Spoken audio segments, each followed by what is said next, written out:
ನಮಸ್ಕಾರ. ಕರ್ನಾಟಕ ಈ ದಿನಕ್ಕೆ ಸ್ವಾಗತ. ನಾನು ಲತಾ ಧರ್ಮರಾಜ್. ಈಗ ಹೆಡ್ಲೈನ್ಸ್. 4-5 ವರ್ಷ ಬದುಕಿರುತ್ತೇನೆ, ಅಲ್ಲಿಯವರೆಗೂ ಕರ್ನಾಟಕದ ನೀರಾವರಿಗಾಗಿ ಹೋರಾಟ ಮಾಡುತ್ತೇನೆ. ಮಾಜಿ ಪ್ರಧಾನಿ ಎಚ್ ಡಿ ದೇವೇಗೌಡ ಗುಡುಗು. ದೇವೇಗೌಡರು ಬದುಕಿರುವವರೆಗೆ ಅವರ ಬೆಲೆ ತಿಳಿಯದು. ಅವರ ಮರಣದ ನಂತರ ಅವರು ರೈತರಿಗೆ ನೀಡಿದ ಕೊಡುಗೆ ಬಗ್ಗೆ ಅರಿವಿಗೆ ಬರಲಿದೆ. ಕೃಷಿ ಸಮ್ಮೇಳನ ಉದ್ಘಾಟಿಸಿ ಕೇಂದ್ರ ಸಚಿವ ಕುಮಾರಸ್ವಾಮಿ ಹೇಳಿಕೆ. ಸಕಲೇಶ್ವರ ಸ್ವಾಮಿ ಜಾತ್ರಾ ಮಹೋತ್ಸವ, ಸಾಹಸ ಕ್ರೀಡೆಗಳಿಗೆ ಹೈಕೋರ್ಟ್ ತಡೆ. ಲಕ್ಷ ಬಂಡವಾಳ ಹಾಕಿದ ಗುತ್ತಿಗೆದಾರ ಕಂಗಾಲು.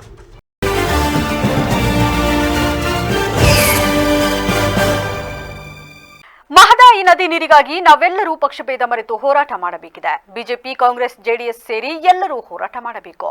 ರಾಜ್ಯಕ್ಕೆ ಆದ ಅನ್ಯಾಯ ಸರಿಪಡಿಸಲು ಶಕ್ತಿ ಮೀರಿ ಹೋರಾಡೋಣ. ನಾನು ಇನ್ನು 4-5 ವರ್ಷ ಬದುಕಿರುತ್ತೇನೆ. ನನ್ನ ಕೊನೆ ಉಸಿರು ಇರುವವರೆಗೂ ಹೋರಾಟ ಮಾಡುತ್ತೇನೆ ಎಂದು ಮಾಜಿ ಪ್ರಧಾನಿ ಎಚ್ ಡಿ ದೇವೇಗೌಡರು ಹೇಳಿದರು.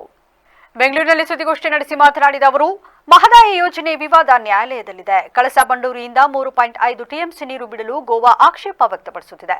ಅದಕ್ಕೆ ನಮ್ಮ ಸರ್ಕಾರ ಪ್ರತಿಭಟನೆ ಮಾಡಿ ಅರ್ಜಿ ಹಾಕಿದೆ. ವಿವಾದ ಕೋರ್ಟ್ನಲ್ಲಿರುವಾಗ ಪ್ರಧಾನಿ ಏನು ಮಾಡುತ್ತಾರೆ? ಹಾಗಾಗಿ ನಮ್ಮವರು ಕೋರ್ಟ್ನಲ್ಲಿ ಪ್ರಬಲ ವಾದ ಮಾಡಬೇಕು. ನಾವೆಲ್ಲ ಪಕ್ಷಭೇದ ಮರೆತು ಹೋರಾಟ ಮಾಡಬೇಕು ಎಂದು ಕರೆ ಕೊಟ್ಟರು. 25 ಟಿಎಂಸಿ ನೀರು ಕರ್ನಾಟಕಕ್ಕೆ ಕೊಡಬೇಕು. ಈ ನಿಟ್ಟಿನಲ್ಲಿ ಪ್ರಧಾನಿ ಮೋದಿ ಅವರಿಗೆ ಮನವಿ ಮಾಡಿದ್ದೇನೆ. ಮಹದಾಯಿ ಯೋಜನೆಗೆ ಗೋವಾ ಮತ್ತು ಪರಿಸರದ ಸಮಸ್ಯೆ ಇದೆ, ಅದಕ್ಕೆ ಕೊಡಲು ಆಗಲ್ಲ ಅಂತ ಹೇಳಿದ್ದಾರೆ. ಕುಡಿಯುವ ನೀರಿಗಾಗಿ ನಮ್ಮ ಸರ್ಕಾರ ಸುಪ್ರೀಂ ಕೋರ್ಟ್ನಲ್ಲಿ ಹೋರಾಟ ಮಾಡುತ್ತಿದೆ. ಎತ್ತಿನಹೊಳೆ ಯೋಜನೆಗೆ 8,000 ಕೋಟಿ ಮಂಜೂರು ಮಾಡಿದರು. ಈಗ 25,000 ಕೋಟಿ ನೀಡಿದ್ದಾರೆ. ಅದು ಎಲ್ಲಿಯವರೆಗೆ ಬಂದಿದೆ ಗೊತ್ತಿಲ್ಲ. ಎಲ್ಲಿಯವರೆಗೆ ಯೋಜನೆ ಆಗಿದೆ ಅಲ್ಲಿಯವರೆಗೆ ನೋಡಿಕೊಂಡು ಬರೋಣ ಎಂದರು. ಗೋದಾವರಿ, ಕೃಷ್ಣ, ಕಾವೇರಿ ನದಿಗಳ ಜೋಡಣೆಗೆ ಮನವಿ ಮಾಡುತ್ತೇನೆ. ನಮ್ಮ ಪಾಲಿನ ನೀರನ್ನ ಕೊಡಬೇಕೆಂದು ಸಭೆ ಮಾಡುತ್ತೇನೆ. ಸಿದ್ದರಾಮಯ್ಯ ಜೊತೆ ಮಾತಾಡೋಕೆ ನನಗೆ ಯಾವುದೇ ಆತಂಕ ಇಲ್ಲ. ನೀರಾವರಿ ಮಂತ್ರಿ ಜೊತೆ ಮಾತಾಡೋಕೆ ತೊಂದರೆ ಇಲ್ಲ. ಕೇಂದ್ರ ಸಚಿವ ಎಚ್ ಡಿ ಕುಮಾರಸ್ವಾಮಿ ಶಕ್ತಿ ಮೀರಿ ಕೆಲಸ ಮಾಡುತ್ತಿದ್ದಾರೆ. ಸ್ವಲ್ಪ ಶಕ್ತಿ ನೀಡಿದರೆ ಸ್ಟೀಲ್ ಕಂಪನಿ ಪುನರುಜ್ಜೀವನಕ್ಕಾಗಿ ಹೋರಾಟ ಮಾಡುತ್ತಾರೆ. ಭದ್ರಾವತಿ ಉಕ್ಕಿನ ಕಾರ್ಖಾನೆ ಮತ್ತೆ ಪುನರುಜ್ಜೀವನಕ್ಕಾಗಿ ಹೋರಾಟ ಮಾಡುತ್ತಿದ್ದಾರೆ. ರಾಜಕೀಯ ಸಾಕು, ರಾಜ್ಯದ ಅಭಿವೃದ್ಧಿ ಮಾಡೋಣ. ತಮಿಳುನಾಡಿನವರ ಒಗ್ಗಟ್ಟಿನ ಹೋರಾಟವನ್ನ ನಾವು ಕಲಿಯಬೇಕು ಎಂದು ಹೇಳಿದರು. ಬೆಳೆಯುವ ವೇಗದಲ್ಲಿ ಮೂಲ ಸಂಸ್ಕೃತಿಯನ್ನು ಮರೆಯುತ್ತಿರುವುದು ದುರಂತಕ್ಕೆ ಕಾರಣವಾಗಲಿದೆ ಎಂದು ಕೇಂದ್ರ ಕೈಗಾರಿಕಾ ಸಚಿವ ಎಚ್ ಡಿ ಕುಮಾರಸ್ವಾಮಿ ಹೇಳಿದರು. ಸಕಲೇಶ್ಪುರ ಪಟ್ಟಣದ ಎಪಿಎಂಸಿ ಮೈದಾನದಲ್ಲಿ ಆದಿಚುಂಚನಗಿರಿ ಮಠ ಹಾಗೂ ತಾಲೂಕು ಒಕ್ಕಲಿಗರ ಸಂಘದ ವತಿಯಿಂದ ಆಯೋಜಿಸಲಾಗಿದ್ದ ಕೃಷಿ ಸಮ್ಮೇಳನ ಉದ್ಘಾಟಿಸಿ ಮಾತನಾಡಿ, ದೇಶದ ಸಂಸ್ಕೃತಿ ವಿಶಿಷ್ಟವಾಗಿದ್ದು, ಕೃಷಿ ಪ್ರಧಾನ ರಾಷ್ಟ್ರವಾದ ಭಾರತದಲ್ಲಿ ಗ್ರಾಮದಿಂದ ಗ್ರಾಮಕ್ಕೆ ಸಂಸ್ಕೃತಿ ವಿಭಿನ್ನವಾಗಿದೆ. ಇಂತಹ ವಿಶಿಷ್ಟ ಸಂಸ್ಕೃತಿಯನ್ನ ಆಧುನಿಕತೆಯ ಹೆಸರಿನಲ್ಲಿ ಮರೆಯುತ್ತಿರುವುದು ದುರಂತಕ್ಕೆ ಕಾರಣವಾಗಲಿದೆ. ಆದ್ದರಿಂದ ನಮ್ಮ ಮೂಲತನವನ್ನು ಉಳಿಸಿಕೊಂಡು ಬೆಳೆಯುವುದು ಉತ್ತಮ ಎಂದ ಅವರು, ದೇವೇಗೌಡರು ಬದುಕಿರುವವರೆಗೆ ಅವರ ಬೆಲೆ ತಿಳಿಯದು. ಅವರ ಮರಣದ ನಂತರ ಅವರು ರೈತರಿಗೆ ನೀಡಿದ ಕೊಡುಗೆ ಬಗ್ಗೆ ಅರಿವಿಗೆ ಬರಲಿದೆ. ರೈತರ ಉದ್ಧಾರಕ್ಕಾಗಿ ಮಠ ಮಾನ್ಯಗಳು ಹೆಚ್ಚಿನ ಕಾರ್ಯಕ್ರಮಗಳನ್ನು ಹಮ್ಮಿಕೊಳ್ಳಬೇಕಿದೆ ಎಂದರು. ನಮ್ಮ ಹಾಸನದ ಶಾಖಾ ಮಠದ ಪರಮ ಪೂಜ್ಯರು ಯಾವ ರೀತಿಯಲ್ಲಿ ಕ್ಷೇತ್ರದ ವತಿಯಿಂದ ಯಶಸ್ವಿಯಾಗಿ ಕಾರ್ಯಕ್ರಮಗಳನ್ನು ನೆರವೇರಿಸ್ತಾ ಇದ್ದೇವೆ, ಅದಕ್ಕೆ ತಮ್ಮೆಲ್ಲರ ಸಹಕಾರ ಇವತ್ತು ಕ್ಷೇತ್ರದ ಭಕ್ತಾದಿಗಳು ತಾವೆಲ್ಲರೂ ನಿರಂತರವಾಗಿ ಮುಂದುವರಿಸ್ಕೊಂಡು ಬಂದಿದ್ದೀರಿ. ಎಲ್ಲ ವಿಷಯಗಳನ್ನು ಪ್ರಸ್ತಾಪ ಮಾಡಿದ್ದಾರೆ. ಎಲ್ಲರಲ್ಲಿ ಕ್ಷಮೆ ಕೋರ್ತೇನೆ. ನಾನು ಆರೋಗ್ಯದ ಸಮಸ್ಯೆಗಳ ನಡುವೆ ಪರಮ ಪೂಜ್ಯರು ಒಂದು 10 ನಿಮಿಷ ಬಂದು ಹೋಗುವಂತಕ್ಕಂಥ ಒಂದು ಆದೇಶ ಏನು ಮಾಡಿದ್ರು ಮೊನ್ನೆ ದಿನ, ಅವರ ಆದೇಶವನ್ನು ಪರಿಪಾಲನೆ ಮಾಡ್ತಕ್ಕಂಥದ್ದಕ್ಕೆ ನಾನು ಈ ಕಾರ್ಯಕ್ರಮದಲ್ಲಿ ಇವತ್ತೇನು ಭಾಗವಹಿಸಿದ್ದೇನೆ. ಹಾಸನದ ಒಂದು ಕಾರ್ಯಕ್ರಮ ಇದೆ. ಆರೋಗ್ಯದ ಒಂದು ಸಮಸ್ಯೆಗಳ ಇದ್ದರೂ ಪರಮ ಪೂಜ್ಯರ ಆದೇಶವನ್ನು ಪಾಲಿಸಬೇಕು ಅಂತ ಹೇಳಿ ಬಂದಿದ್ದೇನೆ. ಒಂದು ನಮ್ಮ ರೈತರುಗಳಿಗೆ ಈ ಸಂದರ್ಭದಲ್ಲಿ ನನ್ನ ಒಂದು ಮನವಿ, ಏಕೆಂದರೆ ಇವತ್ತು ಈ ದೇಶ ವಿಶ್ವದಲ್ಲಿ ಎಷ್ಟು ದೊಡ್ಡ ಮಟ್ಟದಲ್ಲಿ ನಾವು ಪ್ರಗತಿಯನ್ನು ಶಾಸಕ ಸಿಮೆಂಟ್ ಮಂಜು ಮಾತನಾಡಿ, ನಿರಂತರ ಧಾರ್ಮಿಕ ಕಾರ್ಯಕ್ರಮಗಳು ನಡೆಯುವುದು ಆಯಾ ಗ್ರಾಮಗಳ ಅಭಿವೃದ್ಧಿಯ ದೃಷ್ಟಿಯಿಂದ ಉತ್ತಮ ಬೆಳವಣಿಗೆ. ಕೃಷಿ ಇಲಾಖೆ ಹೆಚ್ಚು ಪಾರದರ್ಶಕವಾದಾಗ ಮಾತ್ರ ರೈತರಿಗೆ ಅನುಕೂಲವಾಗಲಿದೆ. ರೈತರಿಗೆ ಹೆಚ್ಚಿನ ಗೌರವ ನೀಡುವುದು ಅಧಿಕಾರಿಗಳ ಆದ್ಯ ಕರ್ತವ್ಯವಾಗಬೇಕು. ಕಚೇರಿಗೆ ಅಲೆಸುವುದು ತಪ್ಪಿದಾಗ ಮಾತ್ರ ಯೋಜನೆಗಳ ಫಲ ಪಡೆಯಲು ರೈತರು ಮುಂದಾಗುತ್ತಾರೆ. ಗ್ರಾಮಕ್ಕೊಬ್ಬ ಮಾದರಿ ರೈತರನ್ನ ಇಲಾಖೆ ಸೃಷ್ಟಿಸಿ ಇತರೆ ರೈತರಿಗೆ ತರಬೇತಿ ನೀಡುವಂತಾದಾಗ ಮಾತ್ರ ಇಲಾಖೆಯ ಹೊರೆ ಇಳಿಯಲಿದೆ. ಅಲ್ಲದೆ ರೈತರಿಗೂ ಅನುಕೂಲವಾಗಲಿದೆ ಎಂದರು. ವಿವಿಧ ಸಂಘ ಸಂಸ್ಥೆಯ ಗಣ್ಯರೇ, ವೇದಿಕೆ ಮುಂಭಾಗದಲ್ಲಿ ಆಸೀನರಾಗಿರ್ತಕ್ಕಂಥ ಎಲ್ಲ ನನ್ನ ತಾಯಂದಿರೇ, ಎಲ್ಲ ಕೃಷಿಕ ಮಿತ್ರರೇ ಹಾಗೂ ಇಲ್ಲಿ ನೆರೆದಿರ್ತಕ್ಕಂಥ ಎಲ್ಲ ನನ್ನ ಆತ್ಮೀಯ ರೈತರೇ, ನಿಜವಾಗ್ಲೂ ಕೂಡ ಮೊನ್ನೆ ಶ್ರೀಗಳು ನಮ್ಮ ಸಕಲೇಶ್ಪುರಕ್ಕೆ ಆಗಮಿಸಿದ್ರು. ಕೆಂಪೇಗೌಡ ಪುತ್ಥಳಿ ಉದ್ಘಾಟನೆ, ಅದೇ ರೀತಿಯಲ್ಲಿ ಗುರು ತೋರಿದ ದಾರಿ ತಿಂಗಳ ಕಾರ್ಯಕ್ರಮಕ್ಕೆ ಶ್ರೀಗಳು ಆಗಮಿಸಿದರು. ನಿಜವಾಗ್ಲೂ ಕೂಡ ಸಕಲೇಶಪುರ ಒಂದು ಎಲ್ಲ ಸಮುದಾಯಗಳ ಶಾಂತಿಯ ತೋಟ ಅಂತ ಹೇಳಿದ್ರು ಕೂಡ ತಪ್ಪಾಗಲಾರದು. ಯಾಕೆ ಅಂತ ಹೇಳಿದ್ರೆ ನೀವು ನೋಡ್ಬೋದು, ಸಕಲೇಶಪುರದಲ್ಲಿ ಬಾಬಾ ಸಾಹೇಬ್ ಅಂಬೇಡ್ಕರ್ ಅವರ ಪ್ರತಿಭೆ ಅನಾವರಣ ಆಗಿ 2 ವರ್ಷಗಳ ಕಳೀತಾ ಬಂದಂಥ ಸಂದರ್ಭದಲ್ಲಿ ಇತ್ತೀಚೆಗೆ ತಾನೇ ವಿಶ್ವಗುರು ಬಸವಣ್ಣನವರ ಪ್ರತಿಭೆ ಅನಾವರಣ ಆಗಿತ್ತು.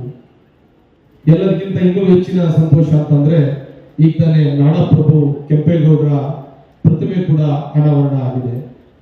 ಸಕಲೇಶಪುರದಲ್ಲಿ ನಿಜವಾಗ್ಲೂ ಕೂಡ ಎಲ್ಲ ಸಮುದಾಯಗಳು ಕೂಡ ಶಾಂತಿಯ ತೋಟದಲ್ಲಿ ನಾವೆಲ್ಲರೂ ಕೂಡ ಇದ್ದೀವಿ ಅಂತ ಹೇಳಿದ್ರು ಕೂಡ ತಪ್ಪಾಗಲಾರದು.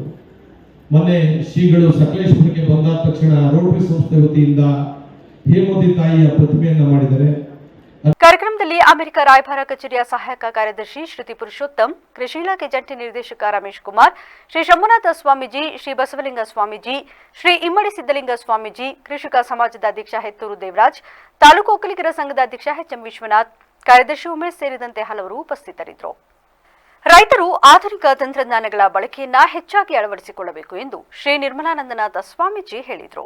ಶನಿವಾರ ಸಕಲೇಶಪುರ ಪಟ್ಟಣದ ಎಪಿಎಂಸಿ ಆವರಣದಲ್ಲಿ ತಾಲೂಕು ಒಕ್ಕಲಿಗ ಸಮಾಜ ಹಾಗೂ ಆದಿಚುಂಚನಗಿರಿ ಮಠ ಜಂಟಿಯಾಗಿ ಹಮ್ಮಿಕೊಂಡಿದ್ದ ರಾಜ್ಯಮಟ್ಟದ ಕೃಷಿ ಸಮ್ಮೇಳನದಲ್ಲಿ ಆಶೀರ್ವಚನ ನೀಡಿ, ದೇಶದಲ್ಲಿ 65% ಜನರು ಕೃಷಿಕರಾಗಿದ್ದು, ಹಿಂದೆ ಕೃಷಿ ವಲಯದಿಂದ 50% ಆದಾಯ ಬರುತ್ತಿದ್ದರೆ ಇದರ ಪ್ರಮಾಣ ಈಗ 18% ಕುಸಿದಿದೆ. ಕೃಷಿ ಉತ್ಪಾದನೆ ಹಾಗೂ ಸೇವಾ ಕ್ಷೇತ್ರದಿಂದ ದೇಶಕ್ಕೆ ಹೆಚ್ಚಿನ ಆದಾಯ ಬರುತ್ತಿದೆ. ಸೇವಾ ಕ್ಷೇತ್ರದಿಂದ ಬರುತ್ತಿರುವ ಆದಾಯ 55%ರಷ್ಟಿದೆ. ದೇಶದ ವಿದ್ಯಾವಂತ ಯುವಕರಿಗೆ ಉದ್ಯೋಗ ದೊರಕಿಸಿಕೊಡುವ ನಿಟ್ಟಿನಲ್ಲಿ ಉತ್ಪಾದನೆ ಕ್ಷೇತ್ರ ಬೃಹತ್ ಪ್ರಮಾಣದಲ್ಲಿ ಬೆಳೆಯುವ ಅಗತ್ಯವಿದೆ.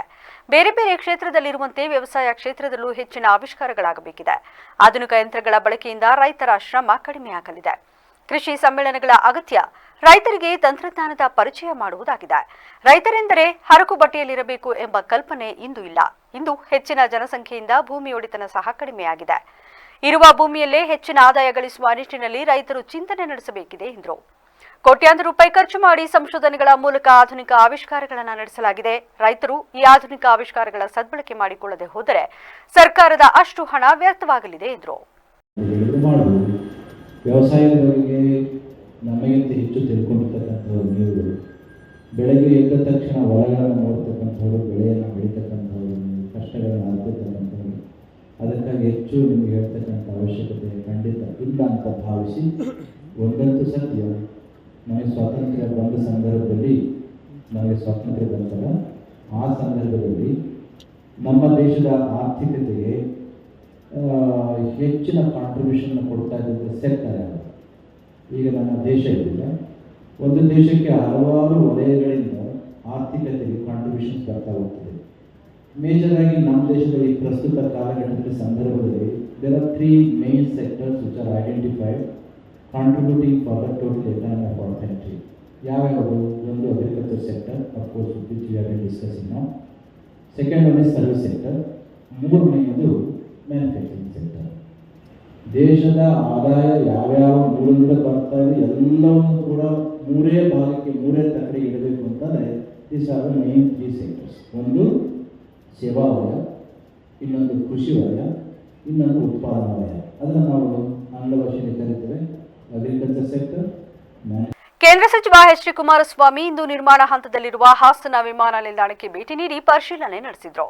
ಈ ವೇಳೆ ಕಾಮಗಾರಿ ಪ್ರಗತಿ ಬಗ್ಗೆ ಏರ್ಪೋರ್ಟ್ ಪ್ರಾಧಿಕಾರದ ಅಧಿಕಾರಿಗಳು ಹಾಗೂ ಜಿಲ್ಲಾಧಿಕಾರಿ ಅವರಿಂದ ಮಾಹಿತಿ ಪಡೆದುಕೊಂಡರು. ಈ ವೇಳೆ ಸ್ಥಳೀಯ ಶಾಸಕ ಎಚ್ಪಿ ಸ್ವರೂಪ್ ಪ್ರಕಾಶ್ ಜಿಲ್ಲೆಯ ಸರ್ವಾಂಗೀಣ ಅಭಿವೃದ್ಧಿಗೆ ಐಟಿ ಪಾರ್ಕ್ ಅಗತ್ಯವಿದ್ದು ನಿರ್ಮಾಣ ಮಾಡುವಂತೆ ಕೇಂದ್ರ ಸಚಿವರಿಗೆ ಮನವಿ ಸಲ್ಲಿಸಿದರು. ಹಾಸನ ವಿಶ್ವ ಪ್ರಸಿದ್ಧ ಪ್ರವಾಸಿ ತಾಣ ಹೊಂದಿರುವ ಶಿಲ್ಪಕಲಾ ಶ್ರೀಮಂತಿಕೆಯ ಜಿಲ್ಲೆಯಾಗಿದೆ. ಬೆಂಗಳೂರು ಮಂಗಳೂರು ನಡುವೆ ಸಮಾನಾಂತರವಾಗಿ ಹಾಸನ ಅಪಾರ ಉದ್ಯೋಗಾವಕಾಶ ಸೃಷ್ಟಿ ಮಾಡಬಲ್ಲ ಸಾಮರ್ಥ್ಯ ಇರುವ ಜಿಲ್ಲೆಯಾಗಿದೆ. ಜಿಲ್ಲೆಯಲ್ಲಿ 6ಕ್ಕೂ ಹೆಚ್ಚು ಇಂಜಿನಿಯರಿಂಗ್ ಕಾಲೇಜು, 11 ಡಿಪ್ಲೊಮಾ ಕಾಲೇಜುಗಳಿವೆ. ನೆರೆಯ ಚಿಕ್ಕಮಗಳೂರು ಜಿಲ್ಲೆಯಲ್ಲಿ ಇಂಜಿನಿಯರಿಂಗ್ ಕಾಲೇಜುಗಳಿವೆ. ಎಲ್ಲ ಕಾಲೇಜುಗಳಿಂದ ಪ್ರತಿ ವರ್ಷ ಹೊರಬರುವ ತಾಂತ್ರಿಕ ಪದವೀಧರರು ಬೆಂಗಳೂರು, ಮುಂಬೈ ಸೇರಿದಂತೆ ದೂರದ ಮಹಾನಗರಗಳಿಗೆ ಕೆಲಸ ಅರಸಿ ಹೋಗಬೇಕಾದ ಅನಿವಾರ್ಯತೆ ಇದೆ. ಇದರಿಂದ ಜಿಲ್ಲೆ ಕೃಷಿ ಮತ್ತು ಆರ್ಥಿಕತೆಯ ಮೇಲೂ ದುಷ್ಪರಿಣಾಮ ಬೀರುತ್ತಿದೆ. ಈ ಸಂಬಂಧ ಈಗಾಗಲೇ ಥರ್ಡ್ ಪಾರ್ಟಿ ಪರಿಶೀಲನೆ ಸಹ ಪೂರ್ಣಗೊಂಡಿದೆ. ಬೆಂಗಳೂರು ಅಂತಾರಾಷ್ಟ್ರೀಯ ವಿಮಾನಕ್ಕೆ ಹಾಸನ ಹತ್ತಿರ ಇರುವುದರಿಂದ ಹೂಡಿಕೆದಾರರಿಗೂ ಪ್ರಶಸ್ತ ತಾಣವಾಗಿದೆ. ಐಟಿ ಪಾರ್ಕ್ನಿಂದ ಸಾವಿರಾರು ಜನರಿಗೆ ಉದ್ಯೋಗ ಸಿಗಲಿದೆ. ಆದ್ದರಿಂದ ತಾವು ಜಿಲ್ಲೆಯ ಐಟಿ ಪಾರ್ಕ್ ಮಂಜೂರು ಮಾಡಿಸಿಕೊಡಬೇಕೆಂದು ಮನವಿ ಮಾಡಿದರು. ದೇಶಾದ್ಯಂತ ಅರೆ ಸೇನಾಪಡೆಯಲ್ಲಿ ಸೇವೆ ಸಲ್ಲಿಸುತ್ತಿರುವ ಯೋಧರ ಬೇಡಿಕೆಗಳ ಈಡೇರಿಕೆಗೆ ಕೇಂದ್ರ ಗೃಹ ಮತ್ತು ರಕ್ಷಣಾ ಸಚಿವರೊಂದಿಗೆ ಚರ್ಚಿಸಿ ಈಡೇರಿಸಲು ಪ್ರಯತ್ನಿಸಲಾಗುವುದು ಎಂದು ಕೇಂದ್ರ ಸಚಿವ ಎಚ್.ಡಿ. ಕುಮಾರಸ್ವಾಮಿ ಭರವಸೆ ನೀಡಿದರು. ನಗರದ ಹೊರವಲಯದ ಕೆಂಚಟಹಳ್ಳಿಯಲ್ಲಿ ನಿರ್ಮಿಸಿರುವ ರಾಜ್ಯದಲ್ಲೇ ಮೊದಲ ಅರಸೇನಾ ಪಡೆ ಭವನವನ್ನಿಂದು ಉದ್ಘಾಟಿಸಿ ಅವರು ಮಾತನಾಡಿದರು. ಅತ್ಯಂತ ಸಂತೋಷದಿಂದ ಭವನ ಉದ್ಘಾಟಿಸಿದ್ದೇನೆ. ದೇಶದಲ್ಲಿ ಅರಸೇನಾ ಯೋಧರು ದೇಶ ಸೇನೆಯ 3 ವಿಭಾಗಗಳ ಯೋಧರು ಮಾಡುವ ಕೆಲಸವನ್ನ ಮಾಡುತ್ತಾರೆ. ಅರಸೇನಾ ಪಡೆಯ ಕಾರ್ಯವನ್ನ ಜೀವ ಲೆಕ್ಕಿಸದೆ ಶ್ರಮವಹಿಸಿ ಮಾಡುವ ಕೆಲಸವನ್ನು ಸರ್ಕಾರ ಮರೆಯಬಾರದು. ನಾನು ಅರಸೇನಾ ಪಡೆಯ ಕುಟುಂಬದ ನೋವನ್ನು ಅರಿತುಕೊಂಡಿದ್ದೇನೆ. ಸೈನಿಕರ ಆರೋಗ್ಯ ಶಿಬಿರಕ್ಕೆ ಶೀಘ್ರದಲ್ಲೇ ಕ್ರಮ ತೆಗೆದುಕೊಳ್ಳಲಾಗುವುದು. ಉಳಿದ ನಿಮ್ಮ ಬೇಡಿಕೆ ಈಡೇರಿಕೆಗೆ ಸ್ವಲ್ಪ ಸಮಯ ಕೊಡಿ. ದೇವೇಗೌಡರ ಸಹಕಾರದಿಂದ ಕೇಂದ್ರ ಸರ್ಕಾರದ ಗಮನ ಸೆಳೆದು ಸ್ಪಂದಿಸುವಂತೆ ಮಾಡಲಾಗುವುದು ಎಂದು ಭರವಸೆ ನೀಡಿದರು. ತಮ್ಮ ಗ್ರಾಮಗಳು ತಮ್ಮ ಕುಟುಂಬದ ಜೊತೆಯಲ್ಲಿ ತಾವು ಅರೆಸೇನಾ ಯೋಧರಾಗಿ ದೇಶಕ್ಕೆ ರಕ್ಷಣೆಯನ್ನು ಸುಮಾರು 6 ವಿಭಾಗಗಳಲ್ಲಿ ದೇಶದಾದ್ಯಂತ ನಿಮ್ಮ ಸೇವೆಯನ್ನು ನಾವು ಕಾಣ್ತಾ ಇದ್ದೇವೆ. ಆದರೆ ಇವತ್ತು ನಿಮ್ಮಗಳ ಬೇಡಿಕೆ ನನ್ನ ಮುಂದೆ ಕೆಲವು ಕೊಟ್ಟಿದ್ದೀರಿ. ಅದರಲ್ಲಿ ಮುಂದಿನ ದಿನಗಳಲ್ಲಿ ನಿಮ್ಮ ಈ ಒಂದು ಬೇಡಿಕೆಗಳ ಬಗ್ಗೆ ಕೇಂದ್ರದ ಗೃಹ ಸಚಿವರು ಹಾಗೂ ನಮ್ಮ ರಕ್ಷಣಾ ಸಚಿವರ ಜೊತೆಯಲ್ಲಿ ಚರ್ಚೆ ಮಾಡಿ ಹಲವಾರು ವರ್ಷಗಳಿಂದ ನಿಮ್ಮ ಬೇಡಿಕೆ ಏನಿದೆ, ಈಗಾಗಲೇ ಕರ್ನಾಟಕ ರಾಜ್ಯ ಸರ್ಕಾರ ಒಂದು ಸರ್ಕಾರದ ನಡವಳಿಕೆಯನ್ನು ಗೆಜೆಟ್ ನೋಟಿಫಿಕೇಶನ್ ಮಾಡಿದ್ರು. ಆದರೆ ಪುನಃ ಅದನ್ನು ಕೇಂದ್ರ ಸರ್ಕಾರ ಅನುಮತಿ ಕೊಟ್ಟು ಅಧ್ಯಕ್ಷತೆ ವಹಿಸಿ ಮಾತನಾಡಿದ ಶಾಸಕ ಎಚ್.ಪಿ. ಸ್ವರೂಪ್ ಪ್ರಕಾಶ್, ಜಿಲ್ಲೆಯಲ್ಲಿ ಇಂಜಿನಿಯರಿಂಗ್ ಡಿಪ್ಲೊಮಾ ಕಾಲೇಜುಗಳಿವೆ. ಉದ್ಯೋಗ ಅರಸಿ ಬೆಂಗಳೂರಿಗೆ ಹೋಗಬೇಕಾಗಿದೆ. ಹೀಗಾಗಿ ಎಚ್.ಡಿ. ಕುಮಾರಸ್ವಾಮಿ ಅವರು ತಮ್ಮ ಅಧಿಕಾರಾವಧಿಯಲ್ಲಿ ಜಿಲ್ಲೆಯಲ್ಲಿ ಐಟಿ ಪಾರ್ಕ್ ನಿರ್ಮಾಣ ಮಾಡಿ ಉದ್ಯೋಗ ಸೃಷ್ಟಿ ಮಾಡಬೇಕು ಎಂದು ಮನವಿ ಮಾಡಿದರು. ದಿನ ತಮ್ಮೆಲ್ಲರ ಎದುರುಗಡೆ ಕುಮಾರಣ್ಣವರು ಆಗಮಿಸಿದ್ದಾರೆ. ಇವತ್ತು ನಮ್ಮ ನೆಚ್ಚಿನ ನಾಯಕರು ಕೇಂದ್ರದ ಮಂತ್ರಿಗಳಾದ ಕುಮಾರಣ್ಣವರು ತಮ್ಮ ಯೋಧರಿಗೆ ಒಂದು ಕಾರ್ಯಕ್ರಮವನ್ನು ನಿಗದಿಯನ್ನು ದಿನಾಂಕವನ್ನು ಕೊಟ್ಟಿದ್ದೀನಿ. ಇವತ್ತು ಅವರು ಆರೋಗ್ಯ ಸಮಸ್ಯೆ ಇದ್ರೂ ಕೂಡ, ಅವರು ಬಹಳ ಜ್ವರ ಇದ್ರೂ ಕೂಡ ತಮ್ಮ ಯೋಧರ ನಿಮ್ಮೆಲ್ಲರ ಒಂದು ಪ್ರೀತಿಗೆ ಹೋಗೊಟ್ಟು ಇವತ್ತು ಆಗಮಿಸಿದ್ದಾರೆ. ನಾನು ನಮ್ಮ ಮಾಜಿ ಯೋಧರು ಮತ್ತು ಅವರ ಕುಟುಂಬ ನಮ್ಮ ಹಾಸನ ಜಿಲ್ಲೆಯ ಪರವಾಗಿ ಅವರಿಗೆ ಸ್ವಾಗತವನ್ನು ಕೋರ್ತಾ, ನಮ್ಮ ಜಿಲ್ಲೆಯ ಅಭಿವೃದ್ಧಿ ಇರಕ್ಕಂಥ ರೇವಣ್ಣ ಸಾಹೇಬರು ಕೂಡ ಈ ಒಂದು ಕಾರ್ಯಕ್ರಮಕ್ಕೆ ಅವತ್ತಿಂದಲೂ ಕೂಡ ಹೇಳ್ತಾ ಇದ್ದಾರೆ ಖಂಡಿತವಾಗ್ಲೂ ಬರ್ತೀನಿ ಅಂತ. ಅದೇ ರೀತಿ ರೇವಣ್ಣ ಸಾಹೇಬರಾಗಿರ್ಬೋದು, ಸೂರಜ್ ರೇವಣ್ಣವರಾಗಿರ್ಬೋದು, ನಮ್ಮೆಲ್ಲ ಹಾಸನ ಜಿಲ್ಲೆಯ ಎಲ್ಲ ಶಾಸಕರು, ಅಕ್ಕಲಗೂಡು ಶಾಸಕ ಹೇಮಂಜಣ್ಣವರಿರ್ಬೋದು, ಎಲ್ಲ ಶಾಸಕರು ಕೂಡ ಆಗಮಿಸಿದ್ದಾರೆ. ಅದೇ ರೀತಿ ನಮ್ಮೆಲ್ಲ ಪಕ್ಷದ ಮುಖಂಡರು, ನಮ್ಮ ಎಲ್ಲ DCC ಬ್ಯಾಂಕ್ ಅಧ್ಯಕ್ಷರಿರ್ಬೋದು, ನಮ್ಮ ಸ್ನೇಹಿತರಂತ ರಘುಗೌಡರು ಎಲ್ಲರೂ ಕೂಡ ಆಗಮಿಸಿದರೆ ಎಲ್ಲರೂ ಕೂಡ ನಮಸ್ಕರಿಸ್ತಾ, ಈ ಒಂದು ಕಾರ್ಯಕ್ರಮ ಏನು ಯೋಧರು, ನಮ್ಮ ಮಾಜಿ ಯೋಧರು, ನಮ್ಮ ದೇಶವನ್ನು ಕಾಪಾಡುವಂಥ ಯೋಧರು ತಾವೆಲ್ಲರೂ ಕೂಡ ಒಂದು ಕಟ್ಟಡ ಆಗಬೇಕು ಅಂತ ಹೇಳಿದ್ರಿ. ಸಂಪೂರ್ಣವಾಗಿ ನಮ್ಮ ರೇವಣ್ಣ ಸಾಹೇಬರ ಒಂದು ಆಶೀರ್ವಾದದಿಂದ ಇವತ್ತು ಕಟ್ಟಡವನ್ನು ಉದ್ಘಾಟನೆ ಮಾಡಿ ಕೇಂದ್ರ ಮಂತ್ರಿಗಳಂತ ಕಾರ್ಯಕ್ರಮದಲ್ಲಿ ಮಾಜಿ ಸಚಿವರಾದ H D. Revanna, A. Manju, H K. Kumaraswamy, ಶಾಸಕರಾದ C N. Balakrishna, MLC doctor Suraj Revanna, ನಗರಸಭೆ ಅಧ್ಯಕ್ಷ ಎಂ. ಚಂದ್ರೇಗೌಡ, ಮಾಜಿ ಶಾಸಕ ಕೆ.ಎಸ್. ಲಿಂಗೇಶ್, ಡಿಸಿಸಿ ಬ್ಯಾಂಕ್ ಅಧ್ಯಕ್ಷ ಸೋಮನಹಳ್ಳಿ ನಾಗರಾಜ್, ಅರೆ ಸೇನಾಪಡೆ ಜಿಲ್ಲಾಧ್ಯಕ್ಷ ಪಿ.ಬಿ. ನಾಗೇಶ್ ಹಾಗೂ ಪದಾಧಿಕಾರಿಗಳು ಹಾಜರಿದ್ದರು. ರಾಜ್ಯ ಸರ್ಕಾರ ಈಗಾಗಲೇ 2,10,000 ಕೋಟಿ ಸಾಲ ಮಾಡಿದೆ. ಈಗಾಗಲೇ ಸಾಲ 7 ಲಕ್ಷ ಕೋಟಿ ದಾಟಿದೆ. ಅವರೇ ನಾಚಿಕೆ ಮಾನ ಮರ್ಯಾದೆ ಇಲ್ಲದೆ ಓಡಾಡುತ್ತಿದ್ದಾರೆ. ಮೈಕ್ರೋ ಫೈನಾನ್ಸ್ ಸಾಲಕ್ಕೆ ಹೆದರಿ ನೀವು ಆತ್ಮಹತ್ಯೆ ಮಾಡಿಕೊಳ್ಳದಿರಿ ಎಂದು ಸಾಲಗಾರರಿಗೆ ಕೇಂದ್ರ ಸಚಿವ ಎಚ್.ಡಿ. ಕುಮಾರಸ್ವಾಮಿ ಮನವಿ ಮಾಡಿದರು. ನಗರದ ಹೊರವಲಯದ ಕೆಂಚಟಹಳ್ಳಿಯಲ್ಲಿ ನಿರ್ಮಿಸಿರುವ ಅರಸೇನಾ ಪಡೆ ನಿವೃತ್ತ ಯೋಧರ ನೂತನ ಭವನದ ಉದ್ಘಾಟನಾ ಕಾರ್ಯಕ್ರಮದಲ್ಲಿ ಭಾಗಿಯಾಗಿ ಮಾತನಾಡಿದರು. ಫೈನಾನ್ಸ್ನವರು 3 ಲಕ್ಷ ಸಾಲ ಕೊಟ್ಟು 10 ಲಕ್ಷ ಬಡ್ಡಿ ಕಟ್ಟಿದ್ರೂ ಸಾಲ ತೀರಿಲ್ಲ ಅಂತಾರೆ. ಅದಕ್ಕಾಗಿ ಜೀವ ಕಳೆದುಕೊಳ್ಳಬೇಡಿ. ಸಾಲ ಮಾಡಿ ತಪ್ಪು ಮಾಡಿದ್ದೀರಿ, ಅದನ್ನು ಧೈರ್ಯವಾಗಿ ಎದುರಿಸಿ ಎಂದು ಸಲಹೆ ನೀಡಿದರು. ಜೆಡಿಎಸ್ ಮುಗಿದೇ ಹೋಯ್ತು ಅಂದ್ರೂ ಕೇಂದ್ರ ಮಂತ್ರಿ ಆದೆ, ತಪ್ಪುಗಳಾಗುತ್ತವೆ, ತಿದ್ದುಕೊಳ್ಳಲು ಸಮಯ ಕೊಡಿ. ನಮಗೆ ಸಿಕ್ಕಿರುವ ಅವಕಾಶವನ್ನ ನಿಮಗಾಗಿ ಧಾರೆ ಎರೆಯುತ್ತೇವೆ. ಅಧಿಕಾರ ದುರುಪಯೋಗ ಪಡಿಸಿಕೊಳ್ಳಲ್ಲ ಎಂದರು. ದೇವೇಗೌಡರು 93 ವರ್ಷವಾದರೂ ಯಾರಿಗೋಸ್ಕರ ಹೋರಾಟ ಮಾಡುತ್ತಿದ್ದಾರೆ. ಬದುಕಿರುವಾಗ ಬಹಳ ಜನಕ್ಕೆ ಅದರ ಬೆಲೆ ಗೊತ್ತಾಗಲ್ಲ ಎಂದ ಅವರು, ಜೆಡಿಎಸ್ ಬೃಹತ್ ಸಂಘಟನಾ ಸಮಾವೇಶ ಮಾಡುವ ಬಗ್ಗೆ ಮಾಜಿ ಪ್ರಧಾನಿ ಎಚ್.ಡಿ. ದೇವೇಗೌಡರ ಹೇಳಿಕೆಗೆ ಮುಂದಿನ ದಿನಗಳಲ್ಲಿ ಪಕ್ಷ ಸಂಘಟನೆಗೆ ನಾನೇ ಖುದ್ದು ಜವಾಬ್ದಾರಿ ತೆಗೆದುಕೊಳ್ಳಬೇಕೆಂದು ಇಳಿ ವಯಸ್ಸಿನಲ್ಲಿ ಛಲ ಇದೆ. ಪಕ್ಷದ ಸಂಘಟನೆ ಅವಶ್ಯಕತೆ ಇದೆ. ಅದನ್ನು ರಾಷ್ಟ್ರೀಯ ಅಧ್ಯಕ್ಷರೇ ವಹಿಸಿಕೊಳ್ಳುತ್ತಿದ್ದಾರೆ ಎಂದರು. ಈ ಇಳಿ ವಯಸ್ಸಿನಲ್ಲೂ ಅವ್ರಿಗಿರ್ತಕ್ಕಂಥ ಛಲ ಇದೆಯಲ್ಲ ಅದನ್ನು ಅವರ ಇವತ್ತಿನ ಮಾಧ್ಯಮದಲ್ಲಿ ಅವ್ರ ಪ್ರತಿಕ್ರಿಯೆ ನೋಡಿದಾಗ ನಾವು ಅರ್ಥೈಸಬಹುದು ಅನ್ನೋದು ನನ್ನ ಅಭಿಪ್ರಾಯ. ಇವತ್ತು ಪಕ್ಷದ ಸಂಘಟನೆಯ ಅವಶ್ಯಕತೆ ಇದೆ. ಆ ಸಂಘಟನೆಯ ಜವಾಬ್ದಾರಿಯನ್ನು ರಾಷ್ಟ್ರೀಯ ಅಧ್ಯಕ್ಷರೇ ಇವತ್ತು ನಾಯಕತ್ವ ವಹಿಸ್ಕೋಬೇಕು ಅನ್ನೋದೇನಿದೆ. ನನಗೆ ಕೇಂದ್ರದ ಮಂತ್ರಿಯಾಗಿ ಹಲವಾರು ಬಿಡುವಿಲ್ಲದ ಕಾರ್ಯಕ್ರಮಗಳೇನಿದೆ ಅದರ ಹಿನ್ನೆಲೆಯಲ್ಲಿ ಅವರೇ ಇವತ್ತು ಖುದ್ದು ಪಕ್ಷದ ಕಾರ್ಯಕರ್ತರು, ಪಕ್ಷದ ಹಲವಾರು ಮಾಜಿ ಶಾಸಕರು, ಶಾಸಕರ ಜೊತೆಗೂಡಿ ಸಂಘಟನೆಗೆ ಅವರಿಗೆ ತೀರ್ಮಾನ ಮಾಡಿದ್ದಾರೆ. ಸರ್, ಕನಕಪುರದಲ್ಲಿ ಡಿ ಕೆ ಶಿವಕುಮಾರ್ ಅವರು ಹೇಳಿದ್ರೆ ಸರ್, ರಾಮನಗರ ಬೆಂಗಳೂರು ದಕ್ಷಿಣ ಕುಮಾರಸ್ವಾಮಿ ಅವರು ಅಡ್ಡಗಾಲಾಗ್ತಿದ್ದಾರೆ, ನಾನು ಅಭಿವೃದ್ಧಿ ನಾನು ಯಾವ ಅಭಿವೃದ್ಧಿ ಆಗಿದೆ? ಅಭಿವೃದ್ಧಿ ಮಾಡಿರೋ ಇಲ್ಲಿದ್ದೀನಿ. ಯಾಗಿತ್ತು ನಾನು ರಾಮನಗರಕ್ಕೆ ಹೋಗೋದಕ್ಕಿಂತ ಮುಂಚೆ ರಾಮನಗರ ಜಿಲ್ಲೆ ಕನಕಪುರ ಆಗಿತ್ತು. ಎಷ್ಟೇ ಸ್ಥಾನದಲ್ಲಿತ್ತು ಎಸ್.ಎಂ. ಕೃಷ್ಣ ಅವರು. ಸಮಗ್ರ ಕೃಷಿಯೇ ರೈತರ ಸಮೃದ್ಧಿಗೆ ಕೀಲಿಕ ಎಂದು ಆದಿಚುಂಚನಗಿರಿ ಮಠದ ಶ್ರೀ ನಿರ್ಮಲಾನಂದನಾಥ ಸ್ವಾಮೀಜಿ ಅಭಿಪ್ರಾಯಪಟ್ಟರು. ಶನಿವಾರ ಪಟ್ಟಣದಲ್ಲಿ ಕೃಷಿ ಇಲಾಖೆಯ ನೂತನ ಕಟ್ಟಡವನ್ನು ಉದ್ಘಾಟಿಸಿ ಆಶೀರ್ವಚನ ನೀಡಿ ಮಾತನಾಡಿದ ಅವರು, ಭಾರತ ಕೃಷಿ ಪ್ರಧಾನ ರಾಷ್ಟ್ರ. ಕೃಷಿಯ ಉತ್ತೇಜನವೇ ರಾಷ್ಟ್ರದ ಅಭಿವೃದ್ಧಿಗೆ ಮಾರ್ಗ. ಅದಕ್ಕಾಗಿ ಸರ್ಕಾರ ಹೆಚ್ಚಿನ ಪ್ರೋತ್ಸಾಹ ನೀಡಬೇಕು ಎಂದು ತಿಳಿಸಿದರು. ತಾಂತ್ರಿಕ ಅಭಿವೃದ್ಧಿ ಮತ್ತು ವೈಜ್ಞಾನಿಕ ಆವಿಷ್ಕಾರಗಳ ಮಹತ್ವವನ್ನು ಅವರು ಹತ್ತಿಕ್ಕುತ್ತಾ, ಭವಿಷ್ಯದಲ್ಲಿ ಕೃಷಿ ಹೆಚ್ಚು ಶ್ರೇಷ್ಠಗೊಳ್ಳಲಿದ್ದು ಆಧುನಿಕತೆಯೊಂದಿಗೆ ಸಮಗ್ರ ಕೃಷಿ ಕೈಗೊಳ್ಳುವುದು ಅನಿವಾರ್ಯ. ಕಡಿಮೆ ಭೂಮಿಯಲ್ಲಿ ಹೆಚ್ಚಿನ ಆದಾಯ ಗಳಿಸುವ ವಿಧಾನವನ್ನು ರೈತರು ಅನುಸರಿಸಬೇಕು ಎಂದು ಕರೆ ನೀಡಿದರು. ಪದ್ಧತಿಯ ನೂತನವಾಗಿರ್ತಕ್ಕಂಥ ಕಟ್ಟಡವನ್ನು ಉದ್ಘಾಟನೆ ಮಾಡಿ ಬಹಳ ಸಂತೋಷ ಆಗಿದೆ. ಇದರ ಜೊತೆಯಲ್ಲಿಯೇ ಈ ಸಂದರ್ಭದಲ್ಲಿ ಕೃಷಿ ಮೇಳವನ್ನು ಕೂಡ ಉದ್ಘಾಟನೆ ಮಾಡುತ್ತಾ ಇರ್ತಕ್ಕಂಥದ್ದು ಬಹಳ ಆನಂದ ಆಗಿದೆ. ಭಾರತ ಕೃಷಿಕರ ದೇಶ. ಇವತ್ತು information technology, biotechnology, artificial intelligence ಇವೆಲ್ಲವೂ ಕೂಡ ಎಷ್ಟೇ ನವದೆತ್ತರಕ್ಕೆ ಹಾರ್ತಾ ಇದ್ರೂ ಕೂಡ ಭೂಮಿಯಲ್ಲಿ ಹರಡ್ತಾ ಇರ್ತಕ್ಕಂಥ ಕೃಷಿ ಪದ್ಧತಿಯ ವಿಕಾಸ ಆಗದೆ ಹೋದಂತೆ ಆದರೆ ಬಹುಶಃ ನಮ್ಮೆಲ್ಲ ವೈಜ್ಞಾನಿಕ ಮತ್ತು ತಾಂತ್ರಿಕ ಸಂಶೋಧನೆ ಮತ್ತು ಅವುಗಳ ಫಲಗಳಿಗೆ ಅಷ್ಟೊಂದು ಉಪಯೋಗ ಬರೋದಿಲ್ಲ. ಅದಕ್ಕೆ ಕೃಷಿಯನ್ನು ಅರಳಿಸ್ತಕ್ಕಂಥ ಸಾಕಷ್ಟು ಸಂಶೋಧನಾ ವಿಧಾನಗಳು ಬರಬೇಕಾಗಿದೆ. ಇತ್ತೀಚಿನ ವರ್ಷಗಳಲ್ಲಿ ಇಂಟಿಗ್ರೇಟೆಡ್ ಫಾರ್ಮಿಂಗ್ ತುಂಬ ಮುಖ್ಯವಾಗಿರ್ತಕ್ಕಂಥದ್ದು. ಇದರ ಜೊತೆಯಲ್ಲೇ ನಾವು ನಮ್ಮ ಅಧಿಕಾರಿಗಳ ಜೊತೆ ಮಾತನಾಡ್ತಾ ಇದ್ವಿ. ಸೆಕೆಂಡ್ರಿ ಅಗ್ರಿಕಲ್ಚರನ್ನು ಯಾವ ರೀತಿ ಜನಪ್ರಿಯಗೊಳಿಸಿ ನಮ್ಮ ರೈತರುಗಳಿಗೆ ಅದನ್ನು ಮನದಟ್ಟು ಮಾಡಿ ಆ ಒಂದು ನಾಲೆಡ್ಜನ್ನು, ಸ್ಕಿಲ್ಲನ್ನು ಕೊಡ್ತಕ್ಕಂಥ ಕೆಲಸನ ಮಾಡಬೇಕು ಅಂತ. ಇದೆಲ್ಲ ಒಂದು ಕಾರ್ಯ ಆಗಬೇಕು ಅಂತಂದ್ರೆ ಉತ್ತಮವಾಗಿರ್ತಕ್ಕಂಥ ಕಟ್ಟಡದ ಅವಶ್ಯಕತೆ ಇತ್ತು. ಬಹುಶಃ ಕಾರ್ಯಕ್ರಮದಲ್ಲಿ ಶಾಸಕ ಸಿಮೆಂಟ್ ಮಂಜು, ಕೃಷಿ ಇಲಾಖೆ ಜಂಟಿ ನಿರ್ದೇಶಕ ರಮೇಶ್ ಕುಮಾರ್, ಸಹಾಯಕ ನಿರ್ದೇಶಕರು ಸೇರಿದಂತೆ ಹಲವು ಗಣ್ಯರು ಭಾಗವಹಿಸಿದ್ರು. ಈ ಸಂದರ್ಭದಲ್ಲಿ ಶ್ರೀ ನಿರ್ಮಲಾನಂದನಾಥ ಸ್ವಾಮೀಜಿಯವರು ಕೃಷಿ ಇಲಾಖೆಯ ನೂತನ ಕಟ್ಟಡವನ್ನು ಉದ್ಘಾಟಿಸಿದರು. ವಿದ್ಯಾರ್ಥಿಗಳು ಓದಿನ ಕಡೆ ಹೆಚ್ಚಿನ ಗಮನ ಹರಿಸಿ ಎಸ್ಎಸ್ಎಲ್ಸಿ ಪರೀಕ್ಷೆಯಲ್ಲಿ ಹೆಚ್ಚಿನ ಅಂಕ ಪಡೆದು ತೇರ್ಗಡೆಯಾಗಲು ಪ್ರಯತ್ನ ಮಾಡಬೇಕು ಎಂದು ಶಾಸಕ ಎ ಮಂಜು ಹೇಳಿದರು. ಎಸ್ಎಸ್ಎಲ್ಸಿ ಫಲಿತಾಂಶ ಉತ್ತಮಪಡಿಸುವ ಉದ್ದೇಶದಿಂದ ಶನಿವಾರ ರಾತ್ರಿ ಪಟ್ಟಣ ಪಂಚಾಯಿತಿ ವ್ಯಾಪ್ತಿಯ ವಿದ್ಯಾರ್ಥಿಗಳ ಮನೆ ಹಾಗೂ ವಿದ್ಯಾರ್ಥಿ ನಿಲಯಗಳಿಗೆ ಭೇಟಿ ನೀಡಿ ಪರೀಕ್ಷಾ ತಯಾರಿ ಮತ್ತು ಓದಿನ ಕುರಿತು ಪರಿಶೀಲನೆ ನಡೆಸಿದ ಅವರು ವಿದ್ಯಾರ್ಥಿಗಳು ಮತ್ತು ಪೋಷಕರೊಂದಿಗೆ ಸಂವಾದ ನಡೆಸಿದರು. ಇಂದಿನ ಸ್ಪರ್ಧಾತ್ಮಕ ಯುಗದಲ್ಲಿ ಹೆಚ್ಚಿನ ಅಂಕ ಮತ್ತು ಹೆಚ್ಚಿನ ಜ್ಞಾನ ಗಳಿಸಿದಾಗ ಮಾತ್ರ ಉನ್ನತ ಶಿಕ್ಷಣ, ಉದ್ಯೋಗಗಳನ್ನು ಪಡೆದುಕೊಳ್ಳಲು ಸಾಧ್ಯ. ಹೆಚ್ಚಿನ ಪರಿಶ್ರಮ ವಹಿಸಿ ಉತ್ತಮ ಸಾಧನೆ ಮಾಡಿದಾಗ ಮುಂದಿನ ಉನ್ನತ ಶಿಕ್ಷಣಕ್ಕೆ ನೆರವಾಗಲಿದೆ. ಮನೆಯಲ್ಲಿ ಪೋಷಕರು ಸಹ ಮಕ್ಕಳ ಶೈಕ್ಷಣಿಕ ಪ್ರಗತಿ ಕುರಿತು ಗಮನ ಹರಿಸಬೇಕು. ಅವರ ಓದಿಗೆ ಅಗತ್ಯವಾದ ಅನುಕೂಲ ಕಲ್ಪಿಸಬೇಕು. ಶಿಕ್ಷಕರು ಪಾಠದ ಜೊತೆಗೆ ಓದುವ ಕ್ರಮ, ಪರೀಕ್ಷಾ ತಯಾರಿ ಕುರಿತು ತಿಳಿಸಿದ್ದಾರೆ, ಅದನ್ನು ಅನುಸರಿಸಬೇಕು. ವಾರ್ಷಿಕ ಪರೀಕ್ಷೆಯಲ್ಲಿ ತಾಲೂಕಿಗೆ ಉತ್ತಮ ಫಲಿತಾಂಶ ತರಬೇಕು ಎಂದರು.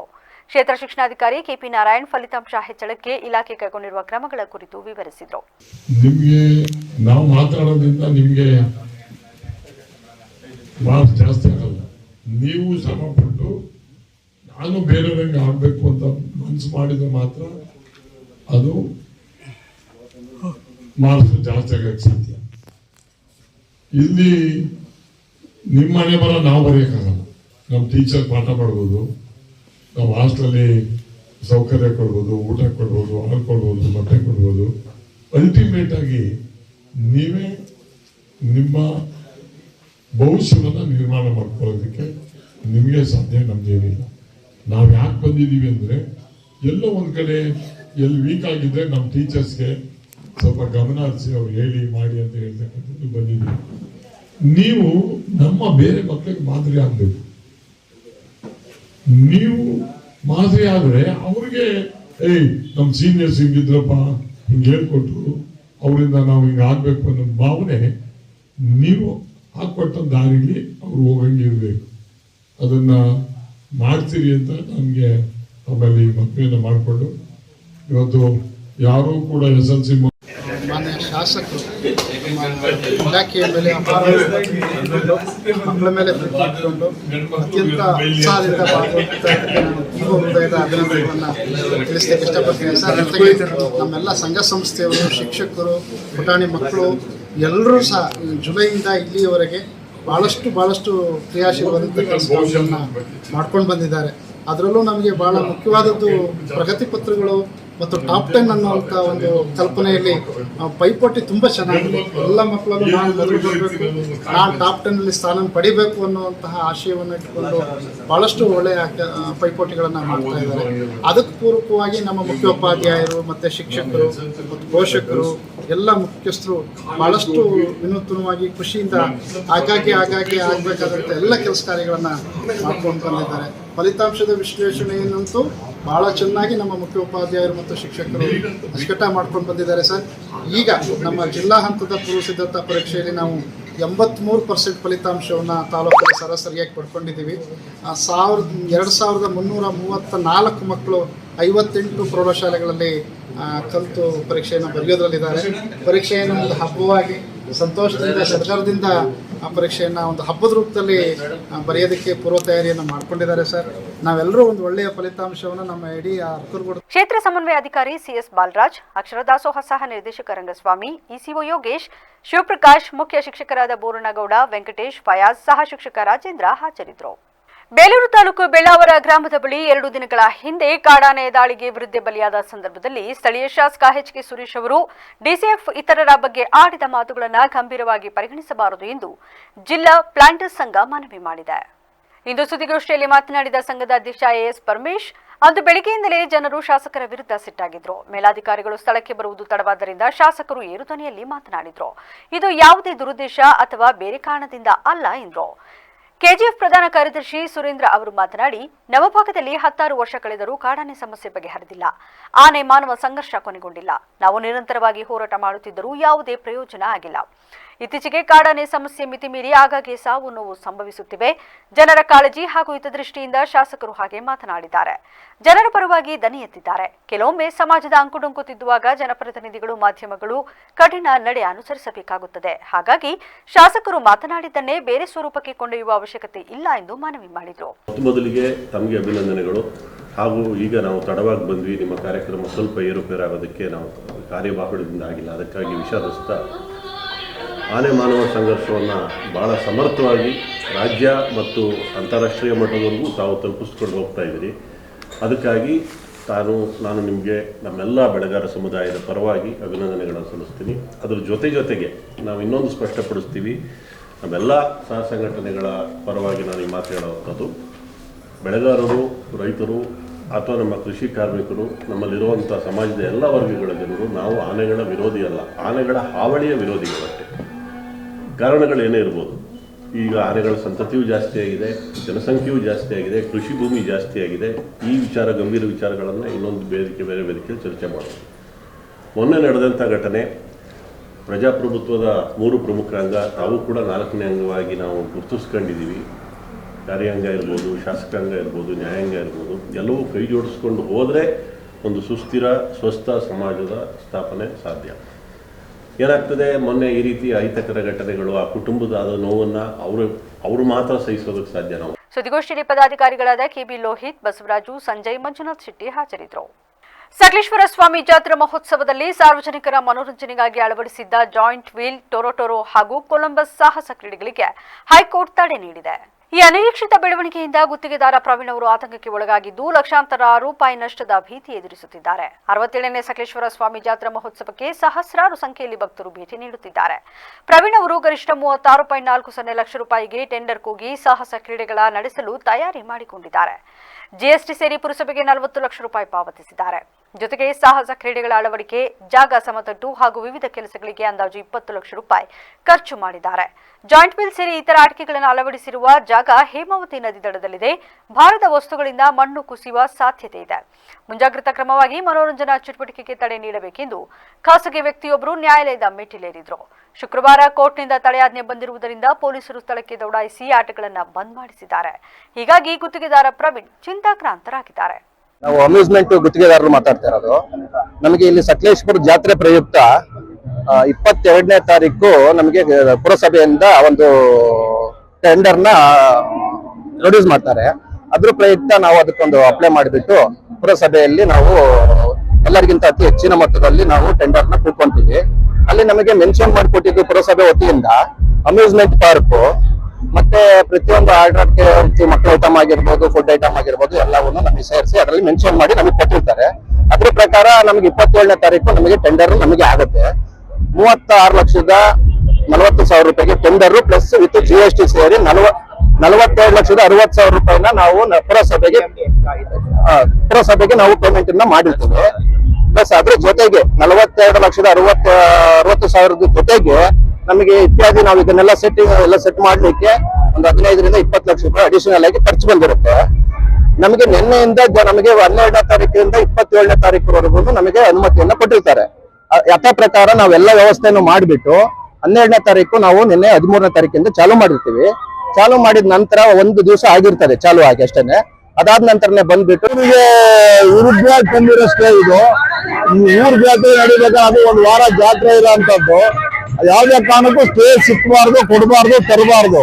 ಬೇರೆಯವರು ಯಾವ್ದಕ್ಕೂ ಅದನ್ನೆಲ್ಲ ಪ್ರವೇಶ ಮಾಡಿ ಇಲ್ಲಿಂದ ಕಿರುಕುಳ ಕೊಡಬಾರ್ದು. ಇದು ಉದ್ದೇಶಪೂರ್ವಕವಾಗಿ ಮಾಡ್ತಾ ಇರೋದು. ಅವರ ಬೆನಿಫಿಟ್ಗೋಸ್ಕರ ಈ ಜಾತ್ರೆಗೆ ಸ್ಟೇ ತಂದು ಸುಮ್ಮನೆ ಹಿಂಸೆ ಕೊಡ್ತಾರಂತ ವಿಚಾರ ಇದು.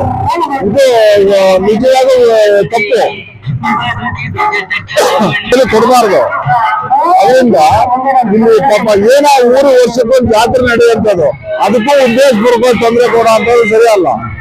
ಯಾರ 4 ಜನ ಅವರ ಸ್ವಂತಕ್ಕಾಗಿ ಅವರ ಒಂದು ಲಾಭಕ್ಕಾಗಿ ಮಾಡ್ತಾ ಇರೋ ಕೆಲಸ ಇದೆ ಅಂತ ಹೇಳ್ಬೋದು. ಈಗ ನಾವು ನಮ್ಮ ಮಕ್ಕಳೆಲ್ಲ ಬಂದಿದ್ದು ಜಾತ್ರೆ ನೋಡಕ್ಕೆ ಅಂತ ಜಾಯಿಂಟ್ ಮತ್ತೆ ಚೇರಿಂದು ಇನ್ನೊಂದು ಮಕ್ಕಳಿಗೆ ಮನರಂಜನೆ ಆಗುವಂಥದ್ದು ಏನೂ ಇಲ್ಲ, ಸ್ಟಾಪ್ ಮಾಡಿದ್ದಾರೆ. ಇದು ಕಾನೂನಿಗೆ ವಿರೋಧವಾಗಿರುವಂಥದ್ದು. ಇದನ್ನ ತಕ್ಷಣ ಸ್ಟಾರ್ಟ್ ಮಾಡಬೇಕು. ಯುವ ಕಾಂಗ್ರೆಸ್ ಜಿಲ್ಲಾಧ್ಯಕ್ಷರ ಆಯ್ಕೆ ಚುನಾವಣೆ ಪಾರದರ್ಶಕವಾಗಿ ನಡೆದಿಲ್ಲ. ಹಾಗಾಗಿ ಹಾಲಿ ಹೊರಬಿದ್ದಿರುವ ಫಲಿತಾಂಶಕ್ಕೆ ತಡೆ ನೀಡಬೇಕು, ಇಲ್ಲದಿದ್ದರೆ ಕಾನೂನು ಹೋರಾಟ ಮಾಡುವುದಾಗಿ ಪರಾಜಿತರು ಎಚ್ಚರಿಸಿದರು. ಇಂದು ಸುದ್ದಿಗೋಷ್ಠಿಯಲ್ಲಿ ಮಾತನಾಡಿದ ಪ್ರವೀಣ್ ಗೌಡ, ದರ್ಶನ್ ಮೊದಲಾದವರು, ನಾವು 32 ಮಂದಿ ಒಂದು ತಂಡವಾಗಿ ಸ್ಪರ್ಧೆ ಮಾಡಿದೆವು. ನಮಗೆ ಚಲಾವಣೆ ಆಗಿರುವ ಮತಗಳು 14,000ಕ್ಕೂ ಹೆಚ್ಚಿದೆ. ಇಷ್ಟು ಮಂದಿ ಬೆಂಬಲಿತ ಜಿಲ್ಲಾಧ್ಯಕ್ಷ ಸ್ಥಾನದ ಅಭ್ಯರ್ಥಿ ರಂಗಸ್ವಾಮಿ ಅವರ ಮತ ಎಣಿಕೆಯ ಸಂಶಯ ಮೂಡಿಸುತ್ತಿದೆ ಎಂದರು. ಒಬ್ಬರ ಪರವಾಗಿ ಚುನಾವಣೆ ಅನುಮಾನ ಮೂಡಿದೆ. ಇದೇ ರೀತಿ ನಡೆದಿರುವ ಚಿಕ್ಕಮಗಳೂರು ಜಿಲ್ಲೆಯಲ್ಲಿ ಫಲಿತಾಂಶ ತಡೆಹಿಡಿಯಲಾಗಿದೆ. ಅದು ಹಾಸನದಲ್ಲೂ ಆಗಬೇಕು. ಯಾರೋ ಪ್ರಭಾವಿಗಳ ಮಾತು ಕೇಳಿ ಚುನಾವಣಾ ಸಮಿತಿ ಫಲಿತಾಂಶ ಪ್ರಕಟ ಮಾಡಿದ್ರೆ ಉಗ್ರ ಹೋರಾಟ ಮಾಡಲಾಗುವುದು. ಶೀಘ್ರವೇ ಎಲ್ಲ ಅಭ್ಯರ್ಥಿಗಳ ಸಮ್ಮುಖದಲ್ಲಿ ಕಾಂಗ್ರೆಸ್ ಕಚೇರಿಯಲ್ಲಿ ಫಲಿತಾಂಶ ಪ್ರಕಟಿಸಬೇಕು ಎಂದು ಆಗ್ರಹಿಸಿದರು. ನೀವೆಂತ ಹತಾಶ ಭಾವನದಿಂದ ಬಂದಿಲ್ಲ, ದಯವಿಟ್ಟು ಆ ಥರ ತಗೋಬೇಡಿ. ಯಾಕೆಂದರೆ ನಮ್ಮ ಪಕ್ಷದ ಎಲೆಕ್ಷನ್ ನಾವು ಪಕ್ಷದ ವಿರುದ್ಧವಾಗಿ ಯಾವುದೇ ಕಾರಣಕ್ಕೂ ಮಾತಾಡ್ತಾ ಇಲ್ಲ. ನಮಗೆ ನಮ್ಮ ಪಕ್ಷದ ಮೇಲೆ ನಮ್ಗೆ ಇವಾಗ್ಲೂ ಈ ಕ್ಷಣಕ್ಕೂ ಕೂಡ ಅಷ್ಟೇ ನಮಗೆ ವಿಶ್ವಾಸ ಇದೆ.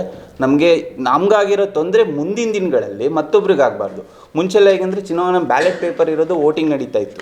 ಇವಾಗೆಲ್ಲ ಆನ್ಲೈನ್ ಮಾಡಿಬಿಟ್ಟು ಈ ಥರ ಪ್ರಾಬ್ಲಮ್ಸ್ಗಳು ಕ್ರಿಯೇಟ್ ಆಗ್ತದೆ. ಸಾಫ್ಟ್ವೇರ್ಗಳು ಸರ್ ನಿಮಗೆ ಗೊತ್ತಿದೆ, ಎಂತೆಂಥವು ದೊಡ್ಡ ದೊಡ್ಡ ಬ್ಯಾಂಕ್ಗಳನ್ನ ಅಪ್ಲಿಕೇಶನ್ಗಳನ್ನೇ ಸಾಫ್ಟ್ವೇರ್ಗಳನ್ನೇ ಹ್ಯಾಕ್ ಮಾಡ್ತಾರೆ.